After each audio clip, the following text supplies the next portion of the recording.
So good morning everyone. Welcome to this fourth and final webinar of the year with organized by IFCU and ALTISSIA related to the digitization and the learning of foreign language online. So the webinar of today is entitled Blended Learning for Every Learner, and as it's the final, we will focus our webinar on blended learning from different learner profiles and see how we can adapt to learners of all different level for different skills for heterogeneous learner group as tool for differentiation and personalization of learning. So for the webinar of today, I'm pleased to welcome Véronique Scheirs, Pedagogical Expert at ALTISSIA and lecturer at Catholic University of Louvain, and Giovanni, EMEA Sales Director of ALTISSIA, that will tell us more about the blended learning topic of today. So welcome to Véronique and to Giovanni. And I give you the floor. Good morning. Thank you, and good morning, everybody. Let me share the screen. Yeah. Well, thank you for attending this event. It's something that we really care and we really put our effort into that. For your information, the event is recorded, so later you will receive the link and you can review this presentation. So I'm going to introduce to yourself who is ALTISSIA, and then I'll leave the floor to my colleague Véronique. So ALTISSIA is a company that was established in 2005, and it was born as a spin-off of the university, again, Catholic University of Louvain-la-Neuve. And since then, we have developed a platform and different tools for the e-learning of languages. As you can see right now, we have been supplying more than 600 institutions all around the world with our solutions. We have offices in 14 different countries and in all the 5 continents.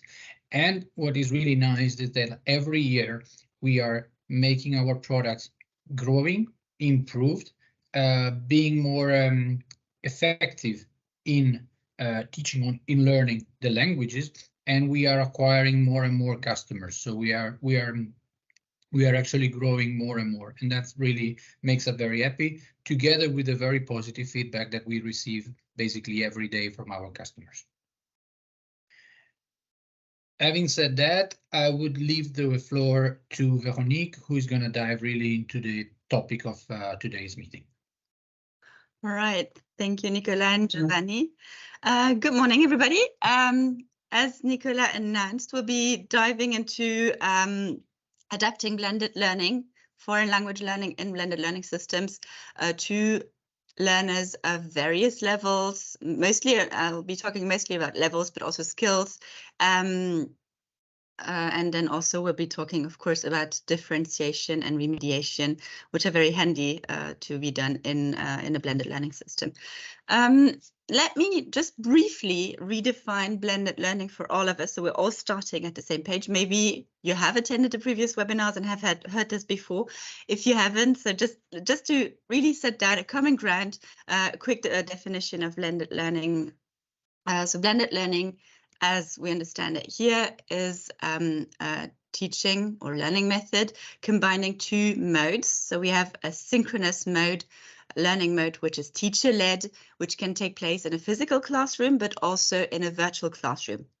So the importance is really that we are in real time, synchronous, and in the presence of a teaching, like a teacher or professor or any kind of instructor, which will be leading the class and mediating between the materials and the learners. And then we combine this with our asynchronous mode, which typically takes place online on, for example, a learning platform such as ours. Could be anything else as well, can be Moodle. It's quite agnostic, but of course, we have the most experience with teaching with our own platform as well. So the idea is here that we are asynchronous. The learners are learning when they can, when they want, when they feel best about it, when they're available. And it's, of course, there is no teacher physically present, even though we have a teaching presence with the platform or any kind of learning resources we have. But the importance is that there's nobody there to guide the learners, to correct them, except the learning tool. When we talk about different learner levels, in our case, we use the Common European Framework of Reference, which I also think is quite important to just redefine, depending again where in the world you are. It might not be the norm in your country, in your area. On our platform, it's what we use. So just as a reminder, if you're a language teacher, you're obviously probably familiar with it, even if it's not something you use yourself, but it's something that is getting more and more important. And we have parts of the world where they don't usually use the Common European Reference, Framework of Reference, but of course they get used to it through our tools. And it allows a lot of comparison. It helps really ensure comparison between languages, between levels. We have concrete references and concrete descriptors for every level. So usually, typically, Common European Framework goes from pre-A1, A2 up to C2. So pre-A1 is really a total beginner. Then we have A1, A2 elementary users, beginners. And then we have B1, B2 independent users, an intermediate level. And then we have C1, C2, being more experienced users, advanced levels. Threshold level being B1. So the idea is really to have this evolution from really a dependent beginner user, uncertain, and then going into more and more independent, experienced, and more advanced as they go.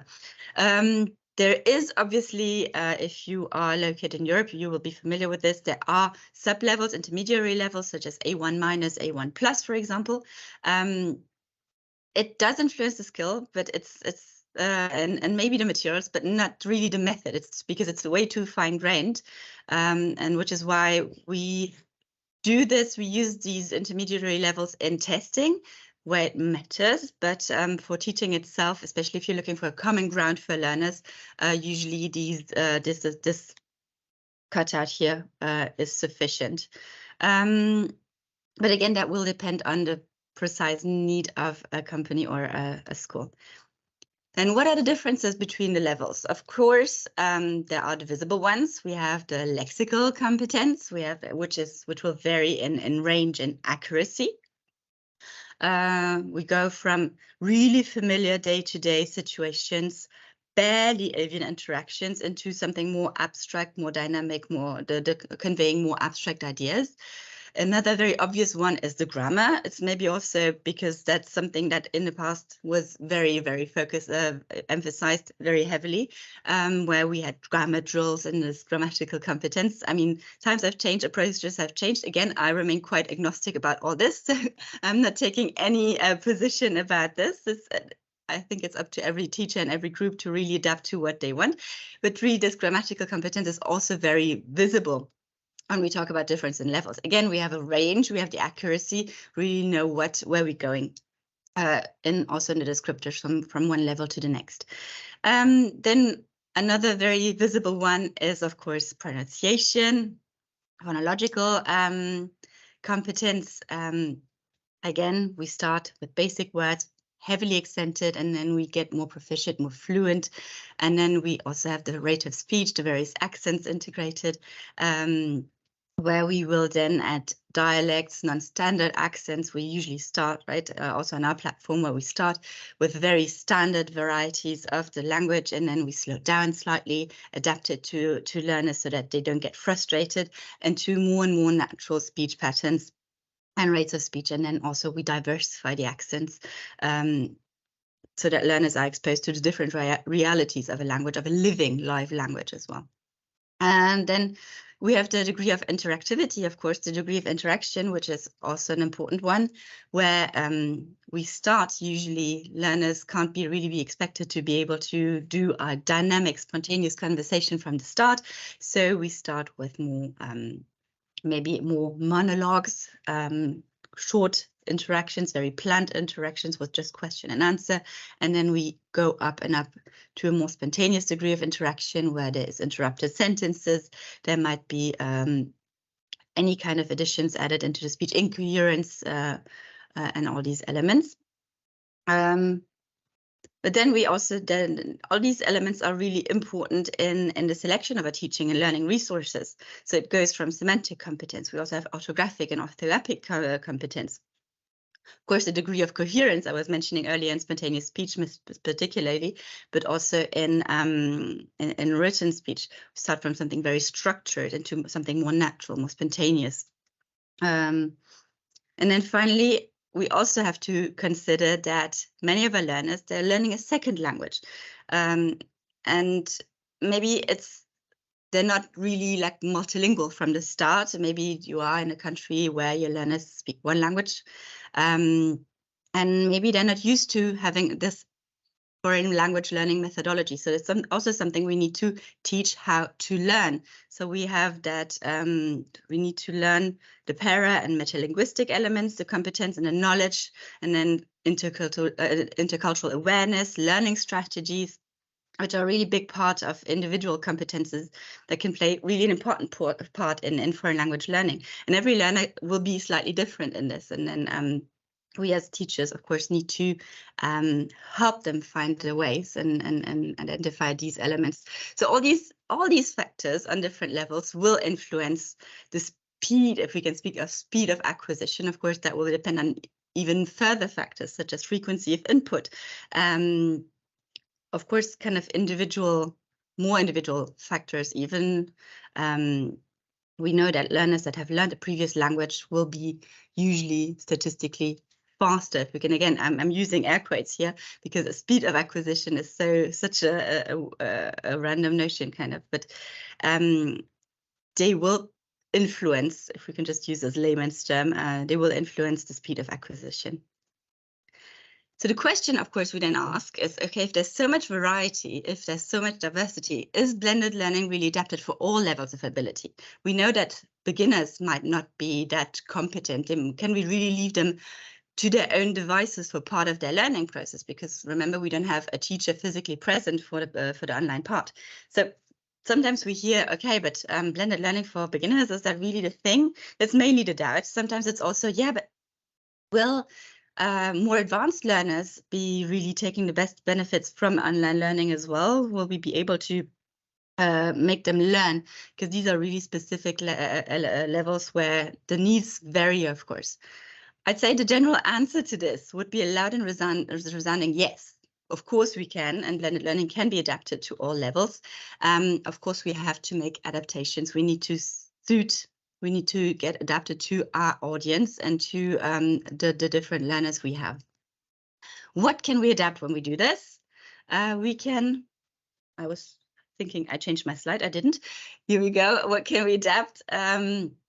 We can make different adaptations. And then here again, I just want to emphasize that this is recommendations. This is things that have worked in the past for me, for our teams, for colleagues, but it might not always be, you might not be able to implement all of them because simply we have our systems, we have our teaching programs, we have our restrictions, we have our instructions from our departments. So it doesn't always, we can't always adapt everything. So let's just be kind to ourselves and not put any extra pressure. So we do, of course, the best we can with what we have and the context we have. So everything that suits our own context is the right version, of course. So we can adapt the follow-up. We can adapt the proportion of time. Then, of course, the online activities and the face-to-face activities. The last one, and I'll probably mention that again later on, seems a bit maybe, okay, the first ones, of course, it's obvious it's online learning, it's the new element in here, but face-to-face activities are frequently the activities that are kind of maybe delegated to the end of the line because that's something we're usually trained for. Most teachers are trained more into face-to-face teaching, traditional teaching method, classroom teaching, so they feel more comfortable in this and just proceed as they've always done to teach face-to-face as they would in a more traditional classroom based class. But then it doesn't always work out entirely because there's the connection to the online activities that is not entirely clear. So yes, we also have to adapt to face-to-face activities. We can't just continue as we've always done. But again, doesn't mean that we have to change everything either. Let's start with the follow-up. What do I mean by follow-up? It's simply the support we're giving our learners. Of course, learners, especially beginner learners, might be less autonomous. And then we just consider that as they go along, they're learning how to learn, they're becoming more autonomous learners, and then they can proceed on their own. Which doesn't mean that at the more advanced levels that they don't need any support at all. So they need, of course, to be set up. They need to learn how to learn. They need to learn to get the right reflexes, finding opportunities of learning, also where to find peer-to-peer exchanges, where we can find forum, group work. So we need to really train the learners. But at every level, even if they're starting a class at an intermediate level, doesn't mean that we can just ignore the fact that they might not know the resources, that they might be new to the resource. We need to, of course, support our learners at every level. And if we're using tools, it's important to train them, explain to them where to use it, how to use it. I think I've said it in the previous webinars as well, if we just consider that our learners, especially young university students, are digital natives. They're born with tablets and computers and computer programs and apps. They know how to use everything. They can use that online program. They can use that online platform. Usually, when we just leave them to their own devices, they will just not do it. And they will maybe grow. It kind of grows into an obstacle, and that becomes bigger and bigger mentally. And at some point, it's just overwhelming and it becomes a disaster, typically 2 weeks before the exam, and they need to do a certain number of activities. I'm exaggerating slightly here, but it's actually a case I've seen where simply the student, maybe the first try, and they didn't know how to log in, lost the password, the login email, and it just became that big thing in their head, and they panicked, procrastinated the whole thing, and they just never got there. And it was actually quite an intermediate student who should have been quite comfortable learning and doing the work, but it just became this huge mental block, and it had to be resolved last minute so that they could quickly do the work for the exam. So that was so again, it shows really the importance of just telling them, okay, we're using this tool. Why are we using this tool? Let's go together, maybe log in the first lesson. Let's all go and take a look, take a tour around. What I now do typically is play a game with them, do a quiz or a crossword or anything that forces them to navigate around a platform and just take a look everywhere so that they're actually comfortable in getting to know the tool. And also helps us as teachers to get familiarized with the tool, because even if we're doing blended learning and they're using the platform component only in the remote modality, not in class, I still need to know it so that I can show them that I'm also familiar, because if I'm really the mediator as a teacher between the technology and the learners, and if I'm not using it, I'll be setting a precedent. It's like, the teacher doesn't care about that tool, so I'm not going to do it.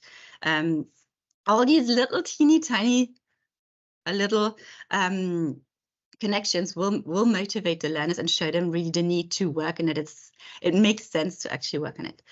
So of course, we need to encourage and motivate at every level. And then, of course, we need to have a clear and visible link between our two methods, our two modalities, synchronous and the asynchronous. And that link is, of course, embodied, as I was mentioning, by the teacher, the instructor, that person who will really show, okay, it's necessary to do this, and we need to make this connection. I've talked about this link in the previous webinars as well, and we can really, it's really central, because otherwise we'll get that complaint. It's like, yeah, but blended learning doesn't work because the students never do the online work. We need to incentivize to do this, especially, I mean, obviously beginners even more so, but then also at intermediate and advanced levels where they typically say, but I know all this, it's too easy, I can just go and not do it. But really, we need to show them that it's necessary by building our face-to-face activities around these this online work, this autonomous online work, where they can really show the need to really build on it and to actually do this part of the work. Same goes. So, of course, we are supporting them at the beginning, but also in the follow-up afterwards, for example. So we'll always do adaptations. And then, obviously, these adaptations, we can build on them. We can use either remotely, or then we can talk about it in class as well. We can also show them what what we can see, for example, usually typically most platforms or in Moodle, you will be able to follow up on your learners and the learning stats. Have they spent time recently on the platform? What have they been up to? What are the marks of the tests, quizzes, etc. they've done?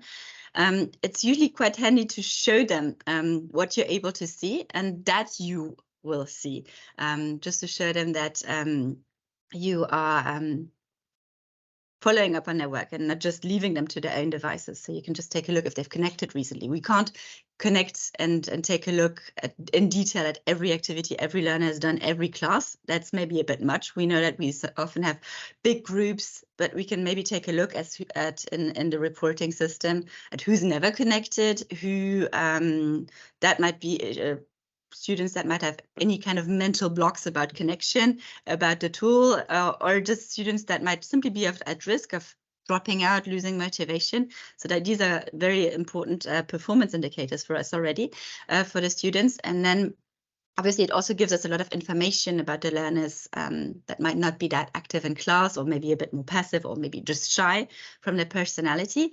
Then we get some information about their skills and what they actually can do. And then we, of course, beyond that, we can then, with this data, we can sort out either feedback sessions in class, Q&A sessions in class, or in a video conferencing lesson. We can also do it more remotely. For example, we can film a brief video on our phone or our laptops just to share with the students to build up on an activity they've done online. Okay, I've noticed most of you got this maybe wrong. Let me just re-explain how this works or give some extra information. They can still do that outside of class. We can add that to the remote factor. We can do a forum. We can do messaging if it's more individual. So that is really a lot we can do to a different learners, which we can then adapt. Just as an example, we had a project, an institutional program, where our colleague, our tour team actually put into place a blended learning program where we had complete beginners. And the target level was A1. So it was not university students in this case, it was just job seekers. Well, and they had a 3-month program. Where they were doing online sessions and then face-to-face sessions with a teacher in between.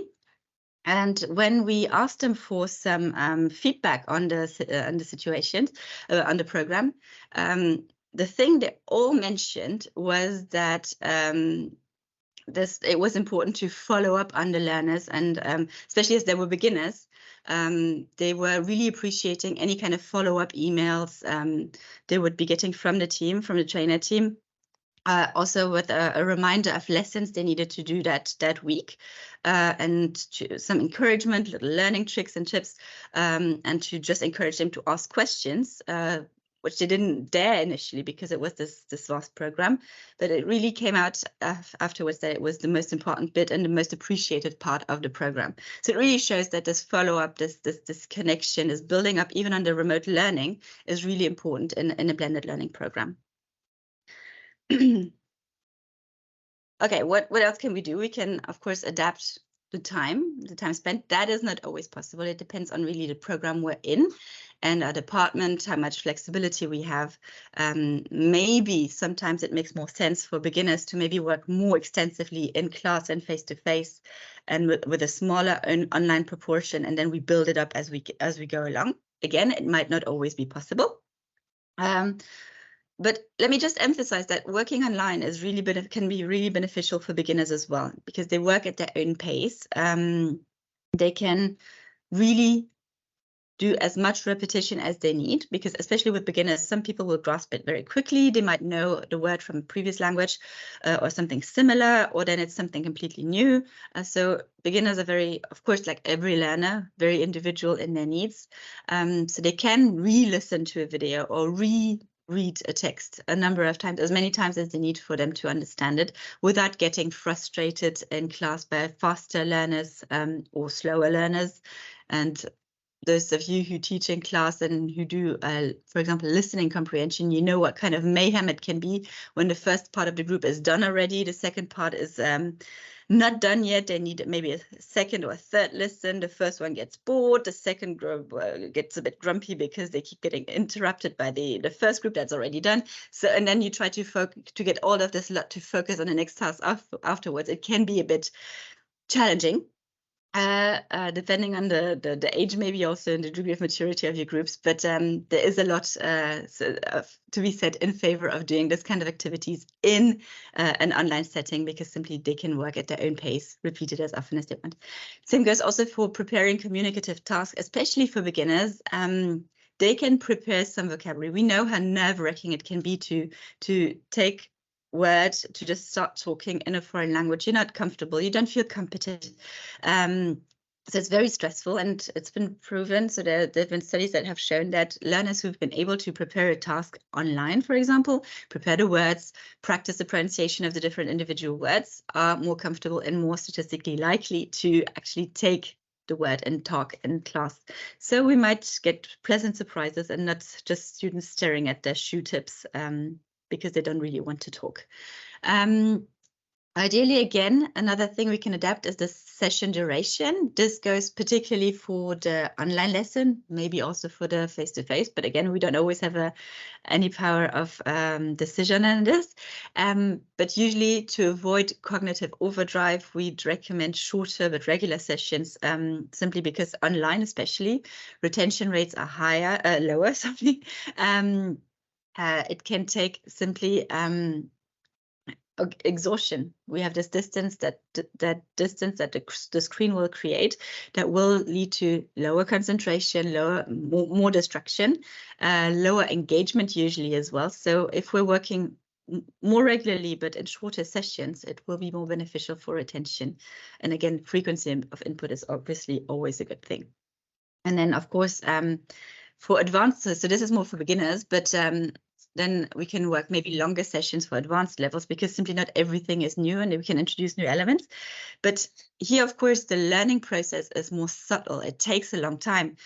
We can shoot from A1 minus or a 0 skill to A1 within a couple of months perfectly easily. But then to move from B2 to C1 or from C1 to C2, some learners might never reach that level. And it's frustrating. It's not the progress is not visible. It's so subtle that learners get tired very easily and frustrated. And here we need to really help them to still see progress and still see themselves moving ahead and still that they're learning. So here we can help them, of course.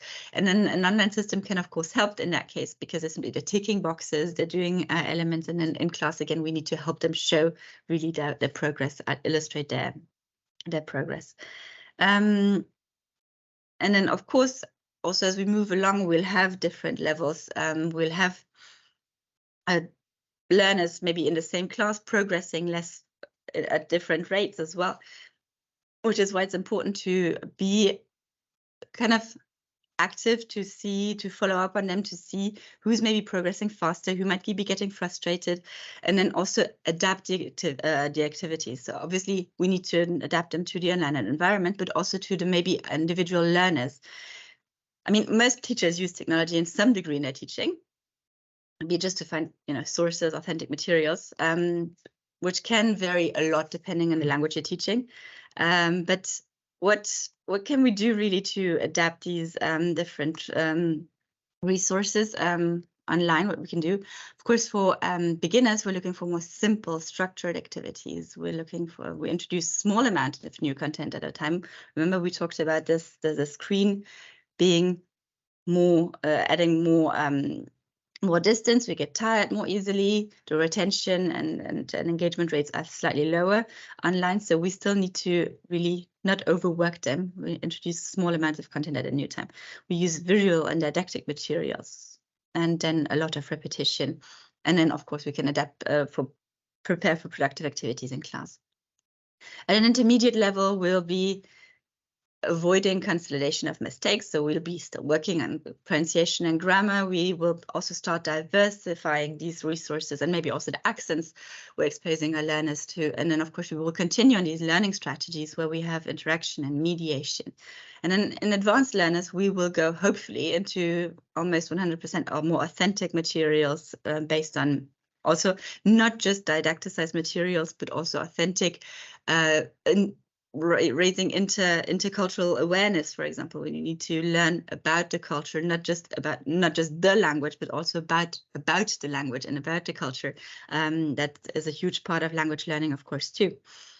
And then we can add still online interactions with native speakers in tandem programs, for example. There are chats, there's apps where you can link to native speakers, for example, as well. So that we can encourage our learners as well as teachers to do these kind of activities and integrate them in the class. And then, of course, when we see that our learners are advancing at different speeds, at different rates, we can still adapt our programs to the learners and add some differentiation, add some remediation activities for those to fill in the gaps. And here, online activities and online follow-up we're doing, hopefully, when we have the chance. I mean, again, we don't need to put ourselves under pressure. We need to still be realistic, but we do need to follow up. So we need to find the right balance and checking in on occasion, regular intervals with our learners to really be able to see, okay, where are gaps? How can we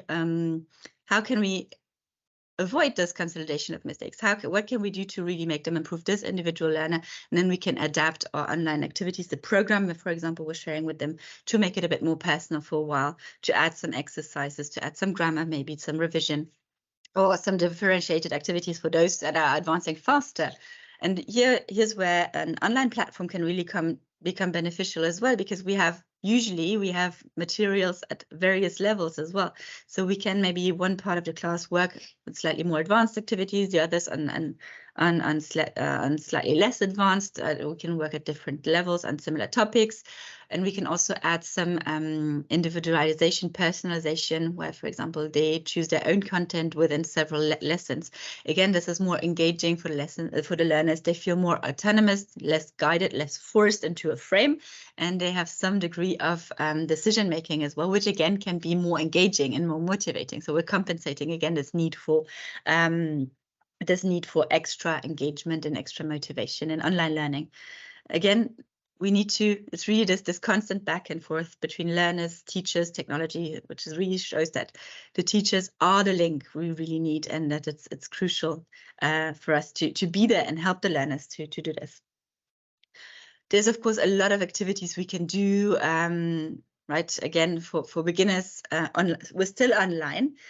For beginners, we, of course, have more word image association, for example. Again, they're not as autonomous as language learners yet, or language users either. So we're discovering and acquiring new vocabulary without pushing them into full cognitive overdrive either. So we're trying to keep a balance.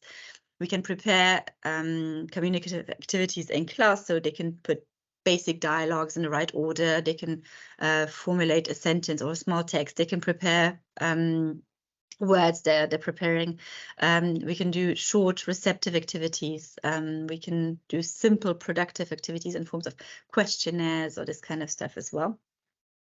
Then we go more and more into more productive, more detailed activities, more also active and interactive activities, where we're really improving the vocabulary or the range of grammar.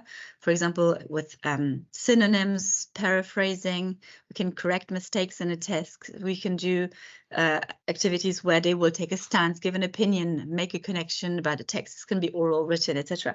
So we can have our learners do a lot of things still online, again, depending on the tools you have at your disposal, tool or tools, so there can be several as well. And then finally, at a more advanced level, well, intermediate to advanced, we can do press articles or videos. Again, we're adding this cultural dimension to the learning process. books, literary works, again, depending, it doesn't have to be a 500-page novel, it can be something way shorter.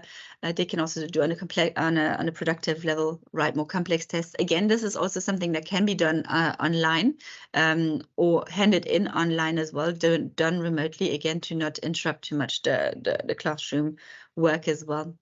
And then again, these different stylistic elements, dialects, or something that can also be introduced for advanced learners. And here's where I get back to our face-to-face sessions. Again, as I mentioned earlier, that's usually where we feel comfortable in the classroom, because that's what we've been doing for years. That's what we've been trained for usually, at least back when I was in teacher training. Online learning was not that big a deal. It was maybe mentioned as a side note, but it wasn't really in there still. Maybe it's changed since, probably has changed since, but usually teachers still feel more comfortable in the classroom. But again, it's very important to also adapt and really build on what we've been doing to keep this connection between our face-to-face and the online component. So this connection, this link has really to be built up and to maintain, again, to have the learners really see the point of what they're doing online, that they're not wasting their time on something, because if they consider that the time is wasted, they will simply not do it again. So that's something we hear a lot. So this link is really something that is, if there's one thing to remember from this webinar series, is to really connect, the need to connect these two modalities. That is really the important bit. And face-to-face session, we can do a lot. Of course, we can then also, depending on our group size, again, we might not have the time to work with every beginner individually, so we might have to split into groups to do rotation elements as well. So these are all elements we can, of course, adapt. Usually with beginners, we would do shorter sessions and smaller groups. Again, this can be also just splitting a bigger group, where we have them work in smaller groups where they can more easily talk.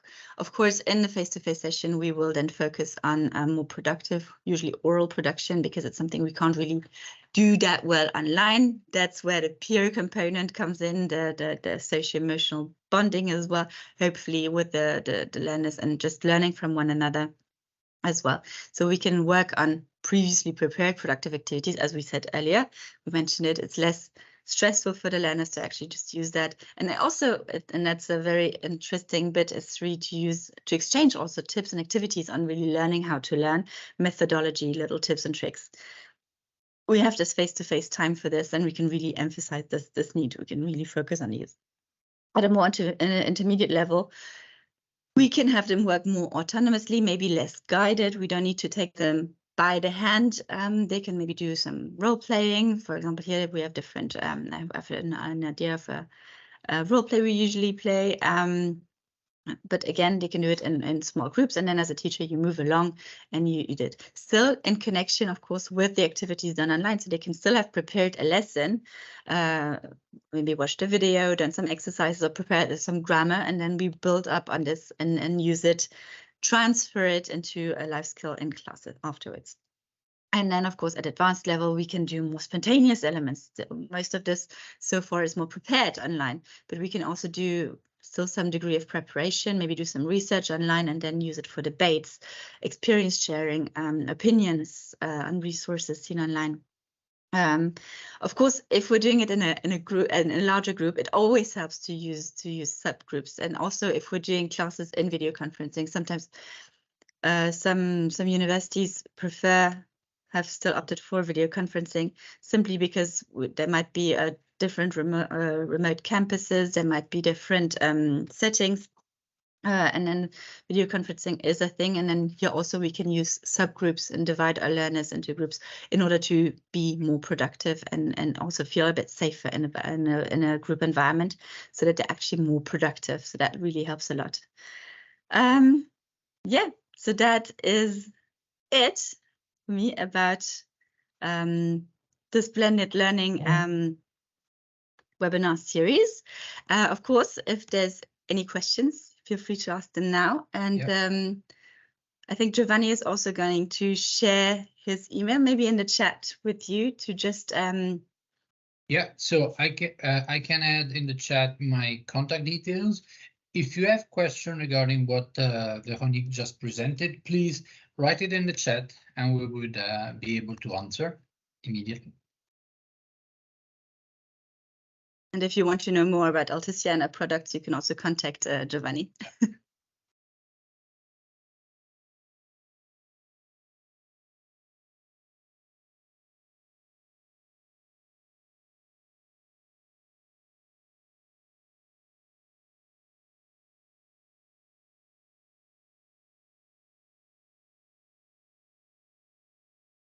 Yes, the information are now in the chat. Thank you, Giovanni. Typing. So yes. Your question are coming. Thank you, Julia. Thank you, Joseph, for your words.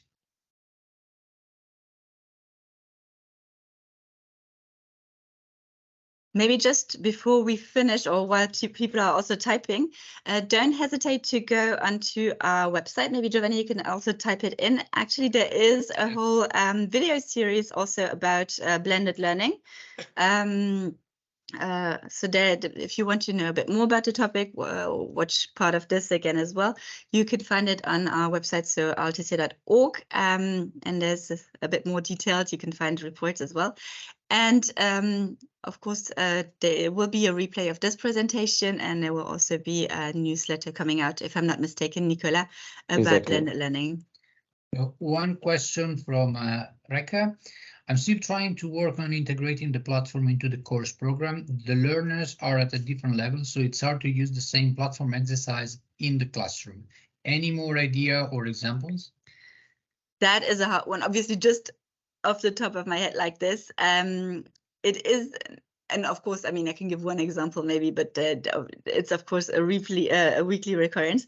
There is, of course, the way of maybe subdividing the group and having them work at different skill levels, or why not also to do activities where you specifically combine learners of different skill levels, and they can really learn from one another and really help one another. So the more advanced learners will have to re-explain elements, and then we can do kind of a flipped classroom where the more advanced learners will explain to the beginners. So that can also be beneficial.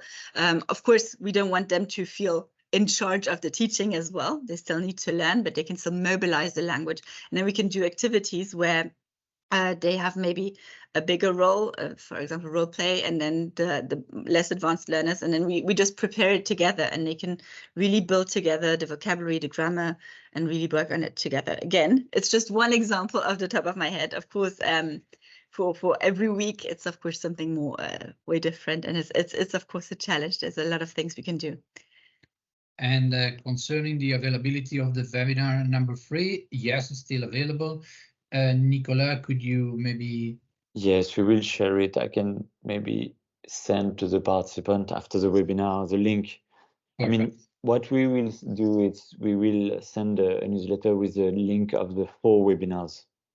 Yeah. Like, because as you know, it's a series of webinars. We start with one topic and we continue to develop it until today.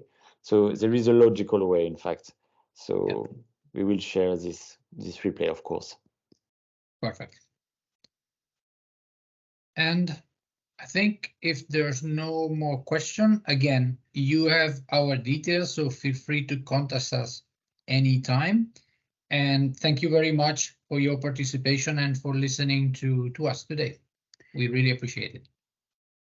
Thank you very much. Thank you very much. Thank you very much for those of you who followed the whole series. And if you've joined us in the middle, it's also perfectly fine. So we wish you a happy end of year, happy festive season for those of you celebrating, and maybe we'll see you soon. Yeah. Exactly. Thank you, Véronique. Thank you, Giovanni. Thank you to all the participants, and have a Merry Christmas time. Thank you. Thank you. Bye-bye. Bye-bye. Bye-bye.